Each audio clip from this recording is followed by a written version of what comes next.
तो स्वागत है यार आप सभी का एक और नई वीडियो में। ये होने वाली है ultimate travel guide for Vietnam. तो बिना टाइम वेस्ट किए सीधा मुद्दे पे चलते हैं भाई, ठीक है। तो यार सबसे पहला स्टेप है कि वीज़ा अप्लाई करना वियतनाम के लिए। वियतनाम के लिए ई वीज़ा है जो है 2200 रुपये का। और क्योंकि ये ई वीज़ा है तो आपको अपना पासपोर्ट एम्बेसी भेजने की जरूरत नहीं है, जो कि बहुत ही अच्छी चीज़ है और बहुत ही सिंपल स्टेप्स है। एक सिंपल सा फॉर्म भरना है। तो आओ बिना टाइम वेस्ट के सीधा मेरी स्क्रीन पर चलते हैं भाई। तो भाई ये है वियतनाम की ई वीज़ा की वेबसाइट और ये जो इसका URL है ये मैं डिस्क्रिप्शन में दे दूंगा, वहाँ से आप देख लेना। तो यहाँ पे आप देख सकते हो, यहाँ पे for foreigners, for Vietnam agency and for international airlines. तो हमें जाना है फॉर फॉरेनर्स पे। तो ई वीज़ा बेसिकली 30 डेज़ का वीज़ा मिलता है। यहाँ पे अप्लाई नाउ कर देंगे और यहाँ पे नीचे जाओ, यहाँ पे कंफर्म कर दो, यहाँ पे नेक्स्ट कर दो और यहाँ पे आपकी एप्लीकेशन फॉर्म खुल गई। सिंपल आपको अपनी पासपोर्ट साइज़ फ़ोटो लगानी है, अपना पासपोर्ट लगाना है, यहाँ पे आपको नॉर्मल इन्फॉर्मेशन भेजनी है अपनी, ठीक है। फंबल कर रहा हूँ गाइस, सॉरी क्योंकि मैंने कोई प्लान नहीं किया हुआ वीडियो का ना, स्क्रिप्ट का कि क्या बोलना है क्या नहीं, बट देखते रहो।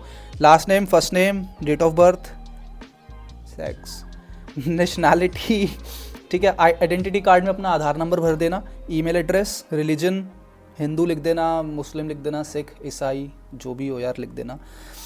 प्लेस ऑफ बर्थ मैंने दिल्ली डाला था। Re enter email, have you ever used any other passport to Vietnam, I mean अपने हिसाब से फिर भर लेना यार। अच्छा यहाँ पे अब एक इंपॉर्टेंट चीज़ आती है कि to issue e visa for, कह रहा है सिंगल एंट्री या मल्टीपल एंट्री। इसका मतलब बता देता हूँ जिनको नहीं पता है, क्योंकि कई लोगों को नहीं पता है। अगर आप वियतनाम छोड़ के लेट्स सपोज बीच में आप वियतनाम से जाना चाहते हो कंबोडिया या फिर नीचे ही मलेशिया है, और अगर आप वापस वियतनाम घुसना चाहते हो तो वो आप तभी कर पाओगे अगर आप मल्टीपल एंट्री लोगे तो, ठीक है। बट अगर सिंगल एंट्री वीज़ा लोगे तो आप एक ही बार बॉर्डर क्रॉस कर सकते हो, दोबारा नहीं घुस सकते वियतनाम में अगर आप छोड़ देते हो। फॉर एग्जाम्पल मैंने सिंगल एंट्री लिया था, तो मैं जब वियतनाम पूरा घूमा मैंने, हैनोई से लेके होचिमिन तक, एंड होचिमिन से मैं मलेशिया चला गया। मेरा सिंगल एंट्री वीज़ा था तो मैं मलेशिया से वापस नहीं घुस सकता था होचिमिन में, ठीक है। तो मैं मलेशिया से फिर घर की फ्लाइट करी और मैं सीधा आ गया दिल्ली। तो single entry grant e visa valid from, let's suppose मुझे आज से वीज़ा चाहिए, तो आज तारीख है 30 नवंबर, और कब तक चाहिए, 1 महीने के लिए लेट्स सपोज चाहिए हमें, तो हम डाल देंगे यहाँ पे 1 महीने की डेट 30 दिसंबर डाल दिया, ठीक है। Passport number, issuing authority, place of issue आपका आ जाएगा, इसमें न्यू दिल्ली था मेरा, तो इसमें आपका स्टेट आ जाएगा जिस स्टेट से आपको।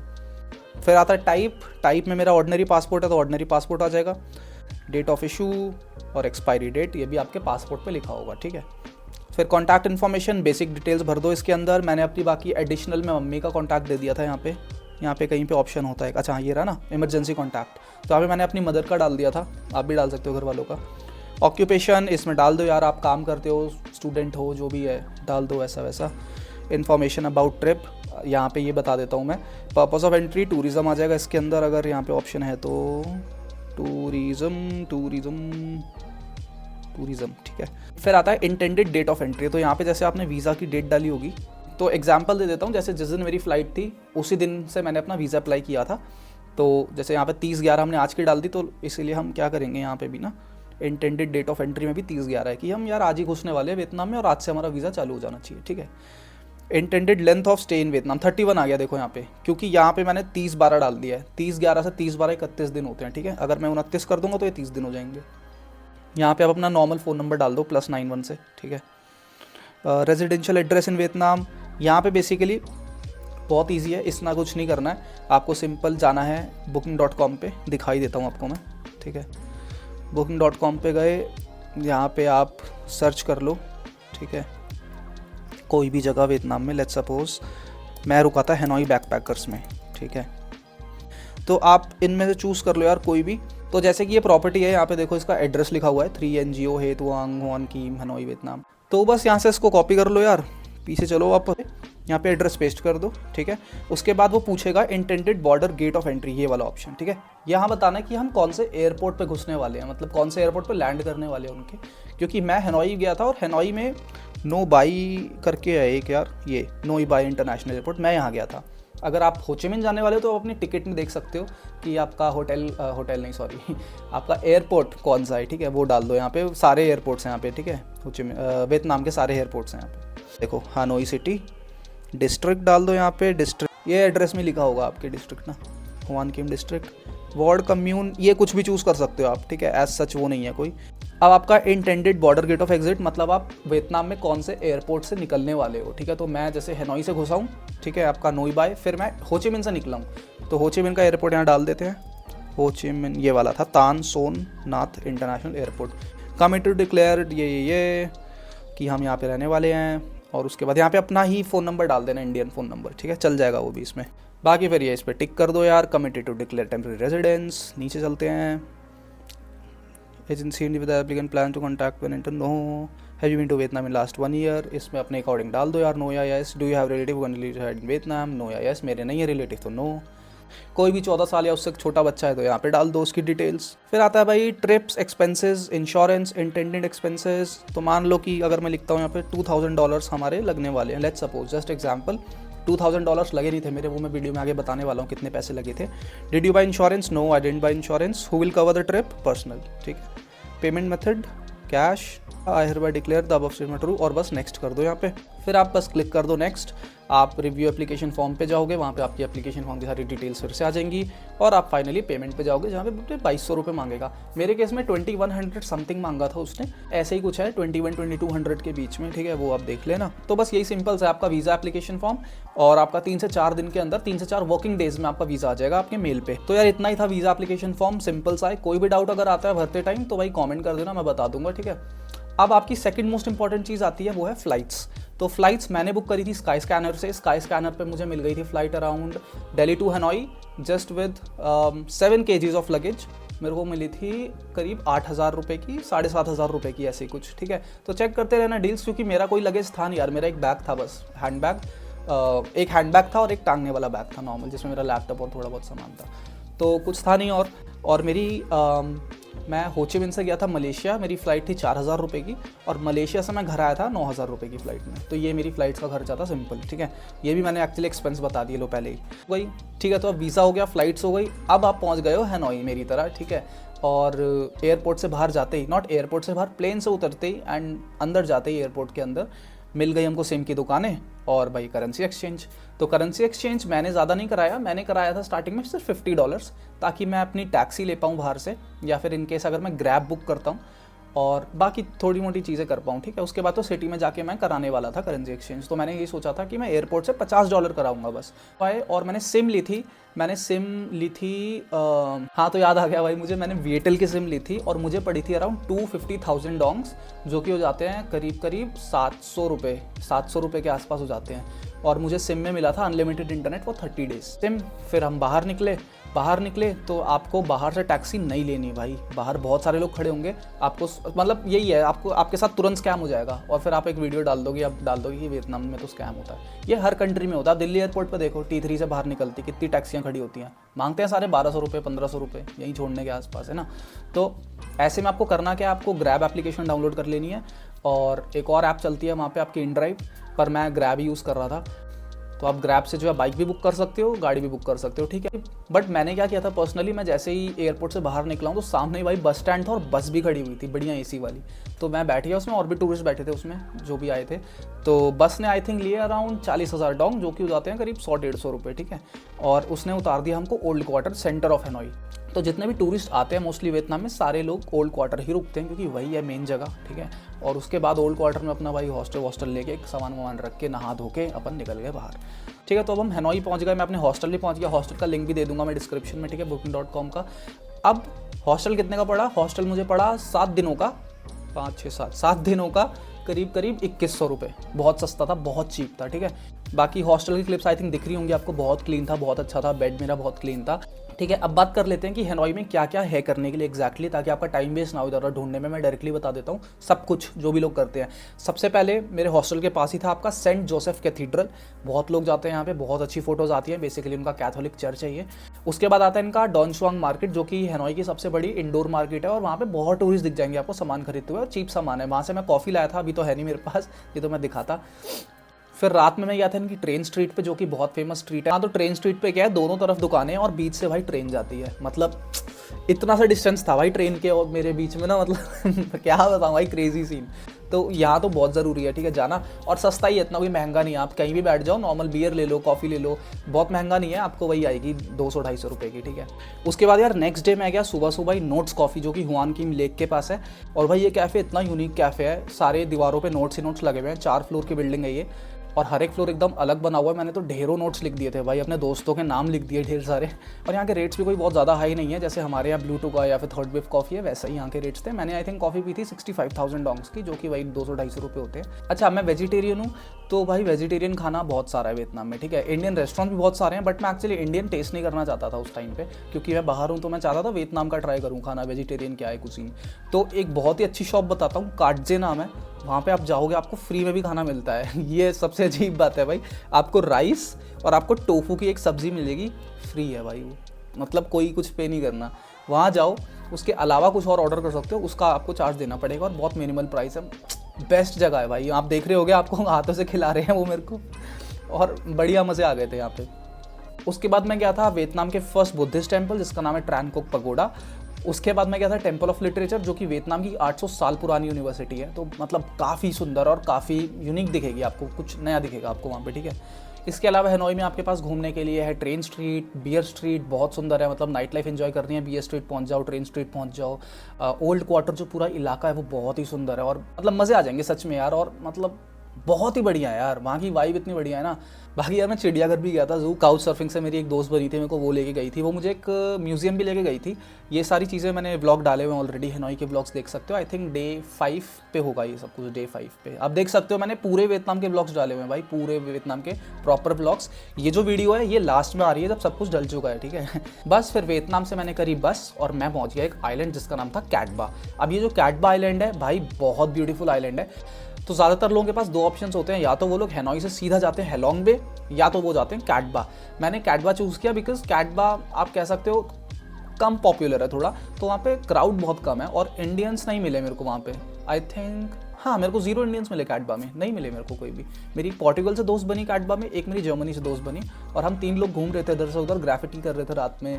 हम टूर पे गए स्नॉर्कलिंग और कयाकिंग के, आपको शॉर्ट्स दिख रहे होंगे यहाँ पे। कैटबा बहुत सुंदर है, बहुत सुंदर बोट टूर करा मैंने। इसका खर्चा बता देता हूँ मैंने जो बोट टूर लिया था कैटबा में, वो मुझे पड़ा था अराउंड 2,500 रुपये का, जिसमें कयाकिंग इंक्लूडेड थी, स्नॉर्कलिंग इंक्लूडेड थी, हमारा दिन का लंच इंक्लूडेड था, और हमारा होटल से ही पिकअप हुआ था बस के अंदर। ये जो मैंने टूर बुक करा था, मैंने किया था गेट योर गाइड ऐप से, वो दिख रहा होगा आपको स्क्रीन पे।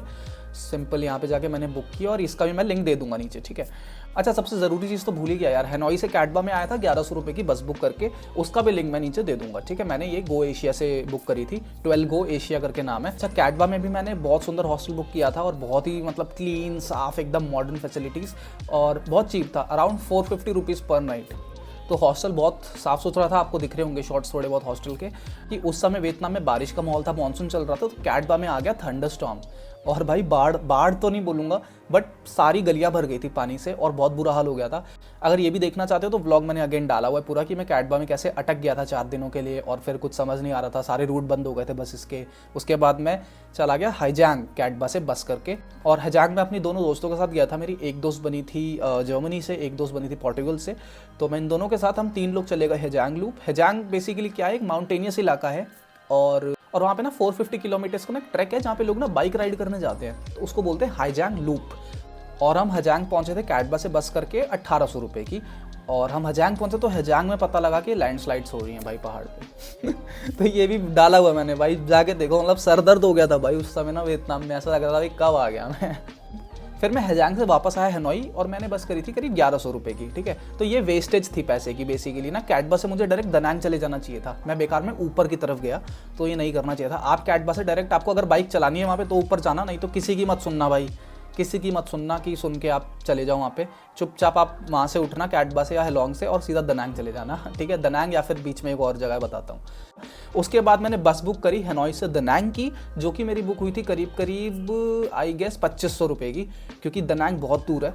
दनांग गए, दनांग के अंदर भाई, दनांग जाके मुझे मज़े आ गए, मतलब मज़े आ गए, ठीक है। दनांग बहुत सुंदर है, उसका माइखे बीच बहुत सुंदर है, जाने लायक जगह है। दनांग में ज़्यादा कुछ एक्सप्लोर करने को नहीं है, बट माइखे बीच सुंदर। माइखे बीच से आप चले जाओ बाना हिल्स, बाना हिल्स में आपकी फ्रेंड सिटी है और काफ़ी कुछ है, मतलब बाना हिल्स घूमने लायक जगह है। बाना हिल्स में आपकी फ़ोटोज़ बहुत अच्छे आएंगे, आपका फेमस गोल्डन ब्रिज बाना हिल्स में है भाई। उसके बाद मैंने दनांग की कुछ मार्केट्स एक्सप्लोर करी, लोकल विंटेज शॉप्स, भाई क्या कपड़े मिलते हैं भाई दनांग में, क्या कपड़े मिलते हैं। पूरा व्लॉग है कपड़ों पे, तो एक अलग डाला हुआ है मैंने पूरा व्लॉग कपड़ों पे, ठीक है। फिर उसके बाद यहाँ की नाइट मार्केट है, सोनत्रा मार्केट, सोनत्रा नाइट मार्केट, भाई जाओ वहाँ पे, मतलब फन जगह है भाई, इतने मज़े लिए मैंने लोगों से वहाँ पे। बस बाकी अगर आप सी फूड के शौकीन हो तो भाई सी फूड ही सी फूड, और चीप है भाई, बहुत चीप है। यहाँ पे एक लड़की से मैंने सी फूड के सारे रेट पूछ लिए, लास्ट में मैंने बताया कि मैं वेजिटेरियन हूँ और वो भाई गुस्सा हो गई। अच्छा, दनांग में मैंने हॉस्टल तो बताया नहीं, मैंने दनांग में हॉस्टल बुक किया था करीब अगेन 500 रुपये पर डे के हिसाब से, 4 दिनों के लिए 2000 रुपये का। और हॉस्टल का लिंक भी मैं दे दूंगा नीचे, कौन सा हॉस्टल बुक किया था। अच्छा, दनांग आते ही मैंने पहले दिन स्कूटर ले लिया था, और स्कूटर का रेट मुझे पड़ा था करीब 100,000 dongs for one day. 100,000 dongs आते हैं करीब आपके 300 रुपये। अब मैंने क्या किया यहाँ पे, देखो समझदारी वाला काम। दनांग से है पास में होइयान। होइयान एक बहुत मैजिकल टाउन है, यहाँ पे जाना ही जाना था मुझे, ठीक है, मैंने बहुत सुना था इसके बारे में। लोग क्या करते हैं, दनांग से लेते हैं बस या शटल सर्विस, जो कि 600-700 रुपये की पड़ती है उन्हें। वो वहाँ जाते हैं होइयान। होइयान जाने में लगता है करीब 2 घंटे 1.5 घंटे। वहाँ जाते हैं वो लोग, और होइयान में फिर वो लोग रुकते हैं, वहीं पे कुछ दिन रहते हैं, और उसके बाद वो वापस आ जाते हैं। ज़्यादातर लोग ऐसा करते हैं। जो लोग लिमिटेड टाइम है जिनके पास, जो शॉर्ट पीरियड के लिए आए हैं, वो होइयान जाते हैं, अगले दिन वापस आ जाते हैं होइयान रुक के, ठीक है। अगेन वापस आने की बस आपकी वही 600-700 की होती है। अब मैंने क्या किया, क्योंकि मुझे पता था ऑलरेडी होइयान में बहुत ज़्यादा कुछ नहीं है। होइयान में मैंने क्या किया कि मैंने दनांग से मैंने स्कूटर लिया 330 रुपये का, और मैं अपना ड्राइव करते हुए आराम से 1 घंटे में पहुंच गया होइयान। होइयान पहुंचते पहुंचते मुझे इतने कमाल के व्यूज़ दिखे ना पूरे रास्ते में।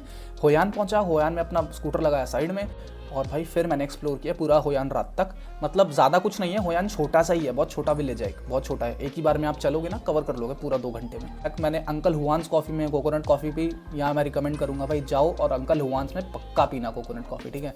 कोकोनट कॉफ़ी पीने के बाद फिर हमने खाना खाया, पनीनी खाया मैंने, क्योंकि ना बहुत भीड़ थी, इतनी भीड़ थी तो वेजिटेरियन रेस्टोरेंट ढूंढना मुश्किल हो रहा था मेरे लिए। तो सबसे ईजी तरीका मेरे पास यही था कि मैं अंकल हुआन्स में ही जाके वापस खा लूँ। तो मैंने यार पनीनी खाया था वहाँ पे सिंपल सा, जो कि मेरा 500 रुपये का आया था आई थिंक। और कोकोनट कॉफ़ी मेरी आई थी करीब 250 रुपये की। बाकी पानी की बॉटल, कोक, ये सब पी रहा था मैं धीरे ले के बीच बीच में ना, तो वो सेम वही इंडिया वाले रेट हैं, वो मैं इसमें गिन नहीं रहा। स्कूटर रेंट करने के लिए आपको दनांग में कोई लाइसेंस की ज़रूरत नहीं है। पूरे वियतनाम में एक्चुअली लाइसेंस का काम नहीं है, आपको सिंपल अपना सिक्योरिटी जमा करानी है, जो भी मांगते हैं थोड़ा बहुत अमाउंट वो लोग, 1000-2000 रुपये, और वो वापस दे देते हैं बाद में वो। तो यही है सिंपल एकदम। मैंने गया नाइट रैंक, मैं दनांग से डायरेक्ट गया होचिमिन, बस बुक करके, बस मेरी पड़ी 2500-2600 रुपये की करीब, और हॉस्टल से ही बुक कर ली थी मैंने। 850,000 बात की पड़ी, सॉरी बात कह रहा हूँ यार मैं, थाईलैंड चल रहा दिमाग में। तो मेरी बस पड़ी थी 850,000 डोंग्स की, जो कि हो जाते हैं वही 2500-2600-2800 रुपये। मेरे को पूरा ध्यान नहीं एग्जैक्ट अमाउंट, बट 3000 से अंदर की है, 2500 से 3000 के बीच में बस पड़ी थी। होचिमिन में मैंने ज़्यादा एक्सप्लोर नहीं करा, बट आप होचिमिन में जो सबसे फेमस जगह हैं वो बता देता हूँ, वहाँ जा सकते हो। मैं भी गया था, जैसे कि चूची टनल्स है वहाँ पे एक, पता नहीं इसको चूची टनल्स बोलते हैं, कूची टनल्स बोलते हैं, ऐसे कुछ बोलते हैं, दोनों का हिंदी में हमारे यहाँ मतलब गलत है, बट उनके वहाँ कूची टनल्स या चूची टनल्स, ठीक है। उसके बाद मैं गया था Mekong delta. Mekong delta simple है, इतना मुझे पसंद नहीं आया, मतलब तैर ही रहे हैं यार बोट में बैठ के, ठीक है। ये दोनों टूर मिला के मुझे पड़े थे अराउंड 4500 रुपये के, और इसका भी मैं लिंक डाल दूंगा नीचे, गेट योर गाइड ऐप का, वहीं से मैंने बुक करी थी, गेट योर गाइड से। लोकल टूरिस्ट ऑफिस भी हैं, वहाँ से भी बुक कर सकते हो, बट सेम ही रेट पड़ता है यार, तो कौन ही जाए बाहर ना मत्था मारने। अच्छा, इसके बाद होचिमिन के बुए विन स्ट्रीट में रुका था मैं, जो कि डिस्ट्रिक्ट 1 भी बोलते हैं जिसे, और डिस्ट्रिक्ट 1 में आपकी सारे पार्टी प्लेसेस हैं ये, और आपकी नाइट लाइफ जो है वो डिस्ट्रिक्ट 1 में ही है, ठीक है। आप पहुंच जाओ अपना बुए विन स्ट्रीट, आप पहुंच जाओ अपनी जापानीज स्ट्रीट, जापानीज टाउन, ये सब है, लोग यहाँ सब जाते हैं, ठीक है। और आप मतलब समझ रहे हो ना नाइट लाइफ से मेरा क्या मतलब है, मतलब जाओगे समझ आ जाएगा आपको, ठीक है। सारे इंडियन अंकल ना अमीर अमीर पहुँचे होते हैं वहाँ पे, यूँ पेट निकाल के भाई, तो ऐसा कुछ है वहाँ पे, चले जाना बढ़िया है। उसके बाद डिस्ट्रिक्ट 1 में ही एक्चुअली अपनी काफ़ी सारी दुकानें हैं, बेंथन मार्केट करके है, वहाँ पे काफ़ी सामान मिलता है, काफ़ी शॉपिंग करते हैं लोग। ऑल दो सामान बहुत एक्सपेंसिव है, ओवर एक्सपेंसिव है, ओवर प्राइस्ड है बहुत ज़्यादा, क्योंकि वो टूरिस्ट को बेच रहे हैं और उन्हें पता है टूरिस्ट खरीदेंगे। फर्स्ट कॉपी सामान बहुत मिलता है उस साइड पे, तो लेना हो तो ले सकते हो। मैंने ऑल दो अपने दोस्तों के लिए लिया था यार, कुछ ऐसा सामान जो एक्चुअली नहीं मिलता इंडिया में, और काफ़ी महंगा लिया था, बट मैं रिकमेंड नहीं करूँगा वैसे वहाँ सामान लेना, ठीक है। अच्छा, जिस होटल में मैं रुका था मैं ये बता देता हूँ। मैं हॉस्टल पहले मैंने लिया होचिमिन में 500,000 डोंग्स का, जो कि थे वही 2000 रुपये होंगे आई थिंक, आपके 1800-2000 रुपये के आसपास हॉस्टल था। और मैंने सडनली होटल में शिफ्ट कर लिया एक्चुअली 2 दिन बाद, क्योंकि ना यार हॉस्टल में रहा नहीं जा रहा था, क्योंकि ना यार हॉस्टल ना पसंद नहीं आया था मेरे को। सोते थे और बाथरूम भी उनका ख़राब सा था, क्योंकि पब्लिक वॉशरूम था, और लोग यार पता नहीं कैसे थे, और ना वहाँ पे पर्दे नहीं लगे हुए थे बेड्स पे, तो सुबह सुबह धूप होती, इतना बड़ा गोल सा छेद बनाता है एक मेरे बेड के ऊपर, इतनी तेज़ धूप पड़ती मुंह पे, मतलब दिमाग ख़राब हो जाता था। तो मैंने ना सेम ही प्रॉपर्टी के अंदर अपना सेपरेट रूम ले लिया था, जो कि मुझे पड़ा था 2200 रुपये पर डे का। तो मैं 4 दिन रुका था उसमें, और 2200 रुपये पर डे आपका हो गया, मतलब 8-9 हज़ार रुपये आई थिंक, ऐसी कुछ हो गया। ठीक है, खाना पीना यार, मतलब खाना अगर मैं आपको ओवरऑल बताऊँ ना, आप जब वियतनाम में हो तो आपका 1000 रुपये पर डे 3 मील्स का खर्च होगा। ठीक है, इतना होगा आपका। स्टे का मेरा ऑन एन एवरेज अगर हम ले तो स्टे का मेरा हुआ होगा 300 रुपये on an average per day के हिसाब से हमारा स्टे का हुआ होगा करीब करीब 10 से 15 हज़ार के बीच में। ठीक है, तो खाना हो गया, रहना हो गया। मैंने फ़्लाइट्स आपको शुरू में बताई दी थी कि मैं जब वहाँ से आया था तो मैंने आई थिंक अराउंड 8000 की फ़्लाइट बुक करी थी आने की। मलेशिया में यहाँ से गया हूँ 3500-4000 की फ़्लाइट बुक करके, और मलेशिया से फिर मैं 9000 की फ़्लाइट बुक करके वापस दिल्ली गया था। मलेशिया में मैं रुका था यार 20 दिन। मलेशिया के ब्लॉग्स भी आने वाले हैं, और अब मलेशिया ही शुरू हो रहा है एक्चुअली थोड़े दिनों में। और मलेशिया में एक्चुअली मैंने मर्डर भी विटनेस किया था यार, तो वो भी आने वाला है सब कुछ। मलेशिया बहुत सुंदर है, बहुत सुंदर है, ट्रस्ट मी। कैमरन हाइलैंड्स जगह एक बहुत सुंदर है, आने वाले हैं ब्लॉग्स, और फिर उसके बाद मलेशिया की भी गाइड आएगी, देखते रहना। तो बस यही था यार, अपना पूरा खर्चा 65 से 70 हज़ार के बीच हुआ था, और हनोई से हो ची मिन्ह पूरा कवर किया अपन ने। हम कहाँ गए, हम हनोई गए, हम कैटबा गए, हम हाईजांग गए, हम दनांग गए, हम होयान गए।